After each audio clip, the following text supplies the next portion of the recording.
Hey everyone, Crash and Crash Customs, Lake Havasu, Arizona. More progress on the 1968 Firebird Convertible. Some nice visuals.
Let me show you where we're at right now.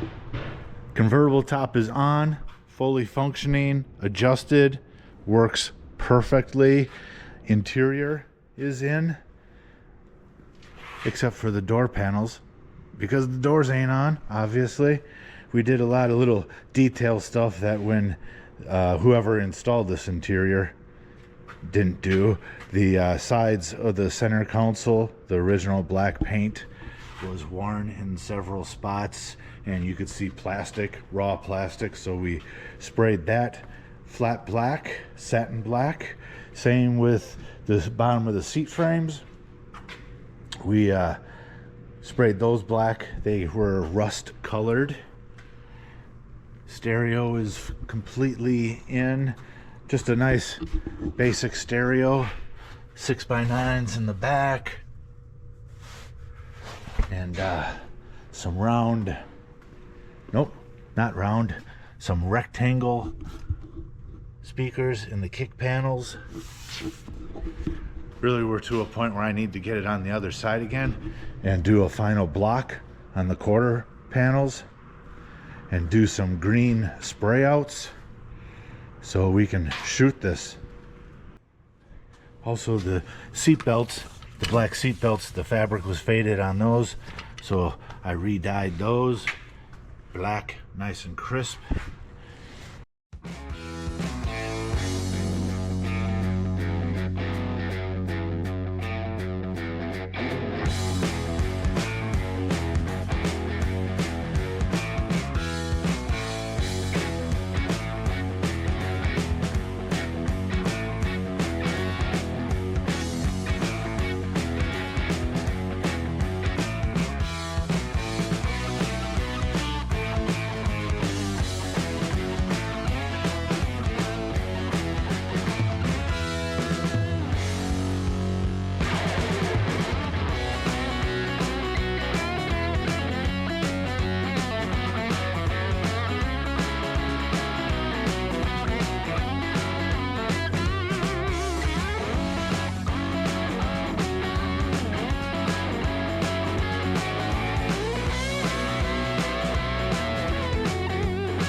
This is prepped, sanded, ready for paint.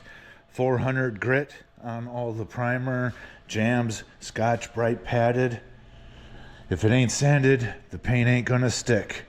Next, I need to untape all of this and retape it. This plastic is all dirty, dusty, primer. This stuff flakes right off. So that ain't gonna work when we spray the paint and the clear. Firebird escalation. See all those bubbles? It's everywhere. You can see that in the light, in the shop light. Pretty sure you can see that. It's awful. Gotta go down to bare metal.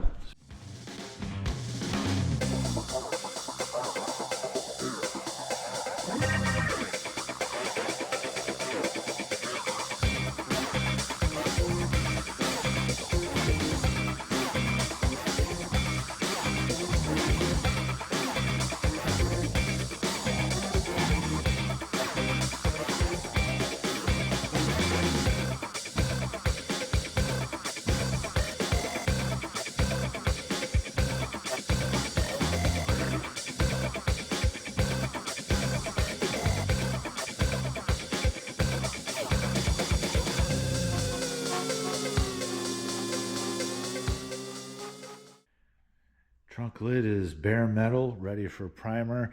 There was a real slight dinger here previously. That's the only filler that should be in there. Got the passenger door over here and looked at the back side. Something ain't right there. Something ain't right there. And it actually looks like there's a new door skin on it. So, it's not good. Cracked all the way up to the hinge. Also, here's a reason why I really dislike most stereo shops. Not all stereo shops, but most stereo shops. Look at this. Speaker wire. And look where they ran the wire through. See that? They took one of the door hinge bolts out, ran the wire through there. And then on top of that, reason number 2. Oh, look. The wire is 6 inches too short, so let's put some butt connectors on there instead of just running a long wire.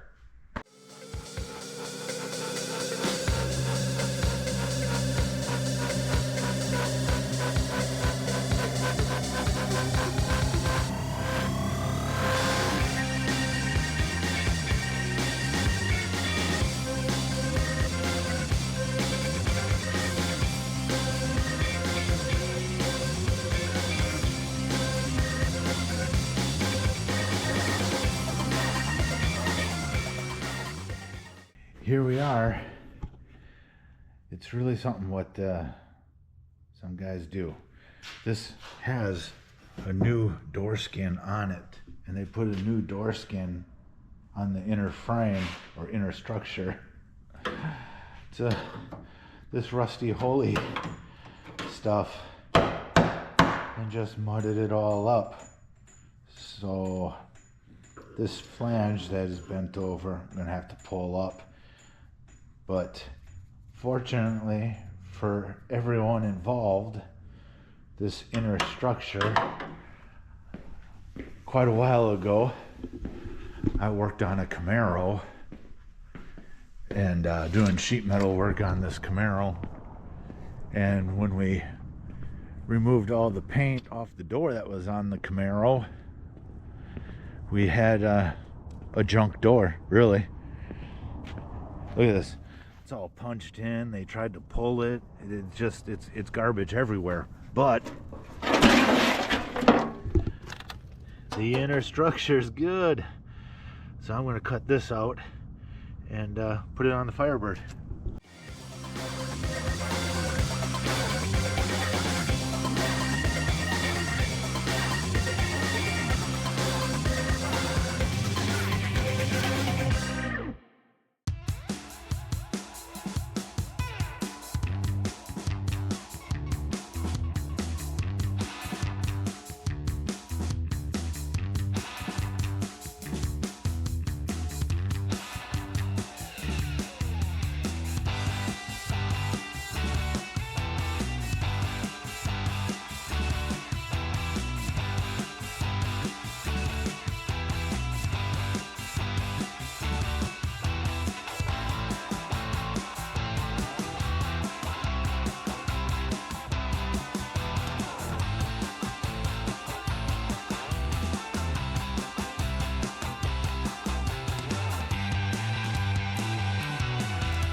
The Camaro piece, I cut way more than what I needed on purpose.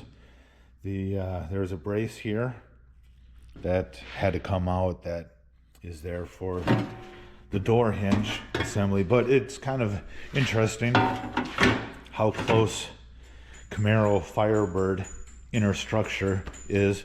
Really, this whole area is the same except for the bolts, the bolt holes for the hinges. This top area is a little bit different. Really, it's only different because of the access hole for the window track is in a different spot on the Camaro. But like all the drain plug holes are the same. I line that up, you can see. Look at that. Drain holes are the same. Gasket holes are the same. It's, I mean, GM knows how to mass produce, right? That's the whole idea. So I'm going to cut this down and fit it to this. I rust treated the inner structure, had some surface rust, no surprise, since the sheet metal jamb was totally rotted out. And fit the Camaro piece in here and keep going. Piece is fitted, ready to weld in. Just slides right in. Little tap, boom. Nice fitment.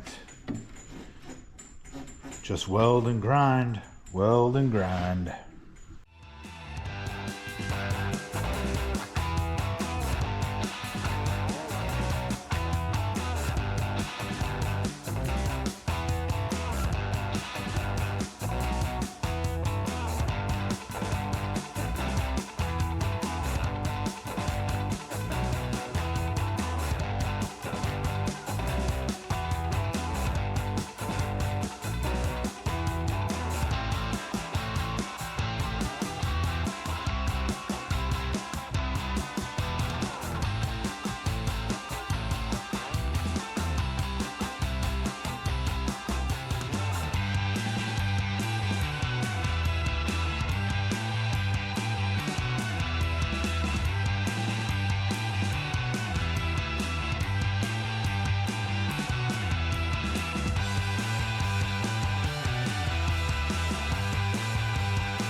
All welded in, ground down, flange of the skin hammered down, and seam sealed.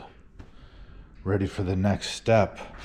When you're welding on stuff, you want to make sure threads of everything, whether it's a stud or an insert, blocked off from welding BBs flying in there. Because why make more work for yourself and have to tap this or use a die on a stud? Starting on the driver's door, good news, all the door hinge bolts are there, but there was a speaker wire creeping out of one of the openings and I pulled it, and what is going on with the connection, right? Butt spliced. And then speakers, I guess. There's not even speakers in the doors anymore, so I don't know what the history is here, but it's garbage. Man, the hits keep coming with this one. Check out that emblem. Maybe it's better if I turn the light off.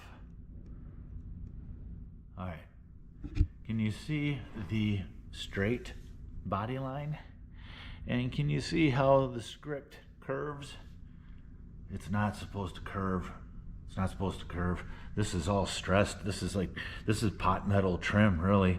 So I'm hoping when I take this off, I change the holes just a little bit, and I can straighten this script without it cracking. Here, let me get a straight edge. That might be easier. Okay, that's the straight edge on the body line. You can totally tell it's curved, it's crooked. When the last shop just says hurry up and get it out the door, that's what happens. I put a tape edge on the body line, make it a little easier to see, and it's ridiculously off. It's so far off I'm gonna have to weld this hole up and drill the new one. But I mean, I couldn't look at that. I can't look at it right now. It's got to be fixed. Straight now. Welded this hole up a little bit and this one up a little bit. Just whoosh, whoosh, whoosh. Lined them up, you know what I mean? And I got to do it to the other fender too. They were consistently bad when they put those on. Door jamb repair.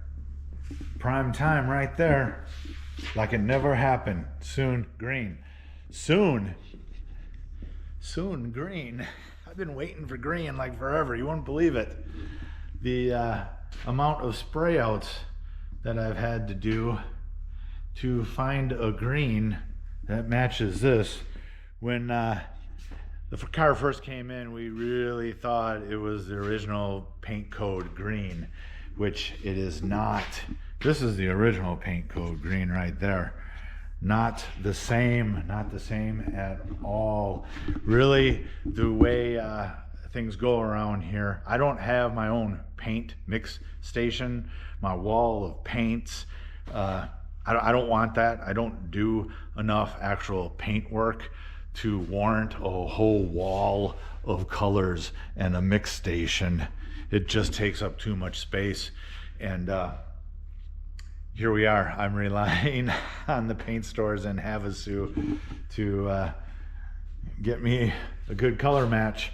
I did do another spray out today. I'm hoping that's the one, but really I just don't do paint work unless there's a paint code, or I do a complete and I don't have to worry about a blend or a match or colors that wouldn't be a blend but actually would be a fade.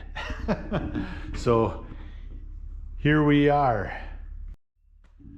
I was really hoping to end the video with the car in green, but I wasn't planning on the door jamb rust repair, and like I said, I'm still sorting out a proper green.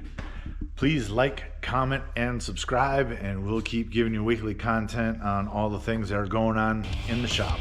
Thanks.